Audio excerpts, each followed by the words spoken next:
Hello বন্ধুরা, আজকে দেখো এক প্যাকেট আমি সজনে ফুল এনেছি। অ্যাকচুয়ালি আমাদের মানে আমার শ্বশুরবাড়ি ওখানে একটা দুধের ডিপো আছে, মাদার ডেয়ারির দোকান আছে। তো ওনার নিজস্ব গাছ আছে। তো ওনাকে ফোন নাম্বার দিয়ে এসেছিলাম, উনি বলেছিল যে আমি এরকম সজনে ফুল এনে দেবো। তো আজকে উনি 11 প্যাকেট আর কি এরকম সজনে ফুলের, পার প্যাকেট 10 টাকা করে। তো আমাকে ভোরবেলা ফোন করেছিল আর বললো যে আমি 11টা প্যাকেট এনেছি। তো আমি বললাম 5টা প্যাকেট রেখো। তো ওই বাড়ির জন্য 5টা প্যাকেট নিয়েছি। তারপরে আবার ফোন করে জিজ্ঞেস করলাম আছে কিনা, তো বলছে আরো 2টো প্যাকেট বেঁচে আছে। তো এই 2টো প্যাকেট আজকে মায়ের কাছে এসেছি, মা বাবার কাছে, তো ওদের জন্য নিয়ে এলাম। তো এখন বেগুন দিয়ে আর কি ভাজা হবে। তো তার আগে এটা কিন্তু ভালো করে ফুলগুলোকে ছাড়িয়ে নিই। তো এখন আমি এই ফুলগুলো একটু বেছে নেবো ভালো করে, দেখি।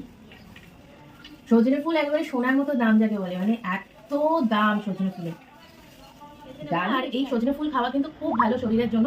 আর এই ফুলটা তো বেশি পাওয়া যায় না, মানে এই মানে গরমকালটা আসার 1-2 মাসের মধ্যেই আর কি খেয়ে নিতে হয়, এরপরে তো সব ডাটায় পরিণত হয়ে যায়। তো আমি আজকে খুব এক্সাইটেড এই সজনে